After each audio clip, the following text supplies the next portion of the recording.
So hello everyone, এটা ছিল আমার জন্মদিনের একটা মিনি ব্লগ যেখানে আমরা ঘুরতে যাব প্ল্যান করেছি, কিন্তু তার আগে ঠিক করেছি আমরা কিছু রেস্টুরেন্টে খাবো। তো এটা তোমরা নাম সবাই শুনেই থাকবে যে ডিবাপির বিরিয়ানি বারাসাতের বিখ্যাত। তো সেখানে আমি চলে গিয়েছিলাম, আর যেহেতু আমার জন্মদিন ছিল সেই জন্য আমি ট্রিট দিয়েছিলাম। তো বিরিয়ানি, স্যালাড, জিরু সব কিছু চলে এসেছিলো, আমিও খাচ্ছিলাম। আমার বেসিক্যালি বিরিয়ানি অতটা পছন্দ নয়, কিন্তু ঠিক আছে, তাও কোনো ব্যাপার না। তারপর আমরা খেয়ে দিয়ে চলে এসেছিলাম হ্যাপি ভ্যালি পার্কে, যেটা ছিল বিড়াতে। এখানে ওয়াটার পার্ক, ড্রাই পার্ক দুটোই ছিল।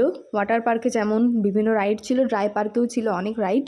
তো এটাকে বেশ বলা যেতে পারে হচ্ছে গরিবের নিকো পার্ক। গরিবের নিকো পার্ক না, মিনি নিকো পার্ক। বোটিং সিস্টেমও ছিল, চারপাশে অনেক কিছু লাইট ফাইট, ওর ভিতরে খাবার বিভিন্ন সব কিছু পাওয়া যাচ্ছিলো।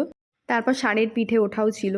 তো এরকম ঘুরে আমরা বেশ ক্লান্ত হয়ে পড়েছিলাম। তারপর মনে হয়েছে যে আমাদের কিছু খাওয়া দরকার। তো ওখানে ছিল কুলের আচার, পাকা কুলের আচার। তো আকিবদা নিয়ে এসেছিল আমাদের জন্য। আমরা এক প্লেট নিয়েই মনে হচ্ছে দুজন কাড়াকুড়ি করে খেয়ে নিই। তো ভীষণ টেস্টি ছিল। আর হ্যাঁ, পাশ দিয়ে টয় ট্রেন যাচ্ছে, তোমরা এটা দেখো। তারপর আমি দিদিকে বললাম যে দে, তোকে আর খেতে হবে না, আমি নিজেই খাচ্ছি। ও মা, তারপর দিদি কী করলো যে না, তুই আমার জন্যও রাখবি। তাই ওর জন্যও অবশেষে রাখতে হলো। তো এইসব করছি। পার্ক ছিল, ওখানে অনেকে ব্যাডমিন্টন খেলছিল, বসার জায়গাও ছিল ভালো ভালো।